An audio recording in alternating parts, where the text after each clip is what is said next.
সন্দেশখালীর ঘটনা সাজানো হলে প্রলোভন কেন? ভাইরাল ভিডিও হাতিয়ার হলে প্রলোভনের প্রয়োজন কেন?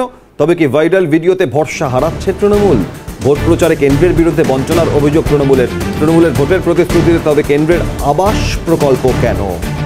আবাস প্রকল্পের প্রলোভন দেওয়া হচ্ছে বছরের পর বছর। 2022-23 পেরিয়ে 3 বছর ধরে বারংবার দ্বারস্থ হয়েছেন পঞ্চায়েতে, ব্লকে, পাননি হকের আবাসের ঘর। এবার তৃণমূলকে ভোট দিলে তবেই মিলবে আবাসের ঘর। 6 মাসের মধ্যেই প্রতিশ্রুতি প্রলোভন কেন? যদি সাজানো ঘটনাই হয় সন্দেশখালী, তাহলে কেন্দ্রীয় প্রকল্পের আবাসের ঘরের প্রলোভন দেখিয়ে তৃণমূলে ভোটদানের এই প্রচার কেন? রেশমি রয়েছেন। রেশমি, সব মিলিয়ে বেড মজুর সহ সন্দেশখালীর গ্রামের মহিলা থেকে শুরু করে এলাকার বাসিন্দারা কি বলছেন, অভিযোগ করছেন? প্রসঙ্গত অভিক, তোমাকে জানিয়ে রাখবো যে এই বাড়ি বাড়ি গিয়ে এই রিফ্লেক্স বিলি করা হয়েছিল সেসব বাড়ির বাসিন্দা সহ সন্দেশখালীর যারা মহিলা অর্থাৎ দেড়মজুর অঞ্চলের মহিলা, তাদের অভিযোগ ছিল যে কার্যত ভোট কিনতেই তৃণমূলের তরফ থেকে এই প্রলোভন দেখানো হচ্ছে। অপরদিকে তারা জানিয়েছেন তৃণমূল কংগ্রেসের ওপর তারা বিশ্বাস রাখেন না, কারণ এর আগেও আবাসের ঘরের জন্য বারংবার বিডিও অফিসের দ্বারস্থ তারা হয়েছিলেন, কিন্তু সেই সময় আবাসের ঘর মেলেনি। বারংবার তাদেরকে ফিরিয়ে দেওয়া হয়েছিল। পাশাপাশি কেন্দ্র সরকারের তরফ থেকে আবাসের ঘরের জন্য যে টাকা অ্যাকাউন্টে ঢোকানো হয়েছিল সেই টাকাও কিন্তু সঠিক সময় পাননি সেখানকার যারা বাসিন্দারা রয়েছেন। তারা বারংবার বিডিও অফিসে তাদের দ্বারস্থ হতে হয় এবং তারপরেও সেই সব টাকা আত্মসাৎ করার অভিযোগ উঠেছে সেখানকার তৃণমূলের স্থানীয় নেতৃত্বের বিরুদ্ধে। এবং এখন যখন তৃণমূলের নেতৃত্বরা তাদের বাড়ি যাচ্ছে, তাদের বাড়ি গিয়ে আবাস যোজনার নিয়ে প্রলোভন দেখাচ্ছে, এই সময় কিন্তু তারা তৃণমূল কংগ্রেসের নেতৃত্বদের ওপর অর্থাৎ স্থানীয় সেখানকার নেতাদের ওপর ভরসা রাখতে চাচ্ছেন না সেখানকার বাসিন্দারা। কারণ তারা বলছেন তারা তৃণমূল কংগ্রেসের ওপর ভরসা রাখেন না। এতদিন যখন তারা আবাস যোজনার ঘর দিতে পারেননি, তাহলে কেন ভোটের সময় প্রলোভন দেখানো হয়েছে?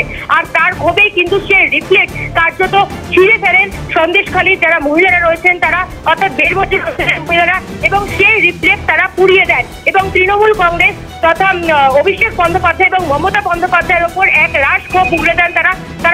তারা বলেন যে তারা লক্ষ্মীর ভান্ডার চান না, তারা সসম্মানে সেখানে বাঁচতে চান এবং তৃণমূলের তরফ থেকে বারংবার যে তাদের প্রলোভন দেখানো হচ্ছে সেই প্রলোভনের ফাঁদে তারা কিন্তু পা দেবেন না, এরকমই জানিয়েছেন সেখানকার মহিলারা। এবং যে রিফ্লেক্ট অর্থাৎ আবাস যোজনার ঘর মিলবে তৃণমূলকে ভোট দিলে যে রিফ্লেক্ট বিলি করা হয়েছিল, সেই রিফ্লেক্ট মহিলারা কার্যত ক্ষোভে ছিঁড়ে সেই রিফ্লেক্ট পুড়িয়ে দেন। অভি, একেবারে রেশমি, এক্ষেত্রে দাঁড়িয়ে এই প্রচার যখন এলাকার মহিলারা ক্ষোভ উগড়ে দিচ্ছেন, কেন আবাসের প্রতিশ্রুতি দেওয়া হচ্ছে, এখন ভোট দিলে 6 মাসের মধ্যে ঘর মিলবে, এত বছর কেন তারা হকের আবাসের ঘর পাননি? যে তৃণমূল নেতারা এই প্রচার করছেন আবাসের ঘরকে হাতিয়ার করে প্রলোভন দেখিয়ে, তাদের কোনো জবাব প্রতিক্রিয়া পাওয়া গিয়েছে? দেখো, যে তৃণমূল নেতারা আবাস যোজনার যে সেই রিফ্লেক্ট দেখিয়ে ভোট চাইছেন, সেই তৃণমূল নেতাদের সঙ্গে আমরা গতকাল যোগাযোগ করার চেষ্টা করেছিলাম। তাদের সঙ্গে আমরা যোগাযোগ করতে পারিনি, সুতরাং তাদের কোনো প্রতিক্রিয়াও মেলেনি।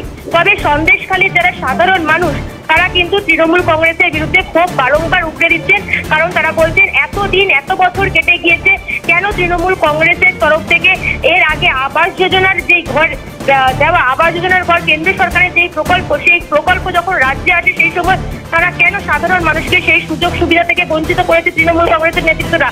যে টাকা কেন্দ্র সরকারের তরফ থেকে আবাস যোজনার জন্য দেওয়া হতো সেই টাকা কেন আত্মসাৎ করেছেন তৃণমূল কংগ্রেসের নেতৃত্বরা?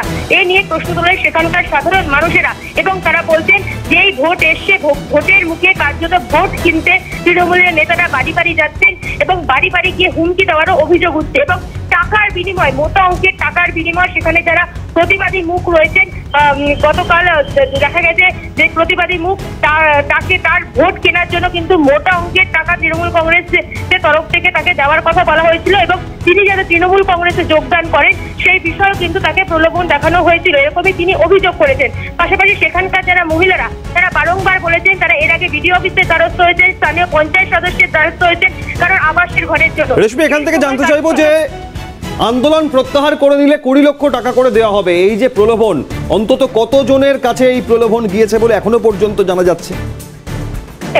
টাকার প্রলোভন কিন্তু অনেকের কাছেই গিয়েছে এরকম অভিযোগ আমরা পাচ্ছি। পাশাপাশি আরেকটি বিষয় তোমাকে জানিয়ে রাখবো, এই সকল মহিলাদের কাছ থেকে কিন্তু আরেকটি অভিযোগ আসছে যে আইপ্যাকের লোকেরা অর্থাৎ আইপ্যাকের যারা সদস্যরা রয়েছেন তারা সেই মহিলাদের বাড়ি বাড়ি যাচ্ছেন এবং সেই মহিলাদের বাড়ি বাড়ি গিয়ে কিন্তু তাদেরকে তৃণমূলে যোগদানের কথা বলছেন এবং মোটা অঙ্কের টাকার বিনিময়ে তাদের তৃণমূলে যোগদানের কথা বলছেন। আইপ্যাকে সদস্যদের বিরুদ্ধেও কিন্তু তারা কার্যত ক্ষোভ উগড়ে দিয়েছেন এবং তাদের বিরুদ্ধেও মুখ খুলেছেন এবং সর্বোপরি অভিষেক বন্দ্যোপাধ্যায়ের বিরুদ্ধে তারা একরাশ ক্ষোভ উগড়ে দিয়েছেন। তারা বলছেন যে তৃণমূল কংগ্রেসের তরফ থেকে বাড়ি বাড়ি যাওয়া হচ্ছে, বাড়ি বাড়ি গিয়ে হুমকি দেওয়া হচ্ছে। যখন দেখছে তারা হুমকির মুখেও নত স্বীকার করছেন না সেখানকার মহিলারা বা সন্দেশখালীর বাসিন্দারা, তখন তাদের কিন্তু টাকার প্রলোভন দেখানো হচ্ছে, আর সেটি কিন্তু মোটা অঙ্কের টাকা। একেবারেই রেশমি, তুমি সঙ্গে থাকো। এই মোটা অঙ্কের টাকা 20 লক্ষ টাকা এক একজনকে আন্দোলন প্রত্যাহার করলে দেওয়া হবে। কতজনকে এই প্রলোভন দেওয়া হয়েছে? এত বিপুল পরিমাণে টাকার উৎস কি, কোথা থেকে দেওয়া হবে, এ প্রশ্ন সামনে আসছে।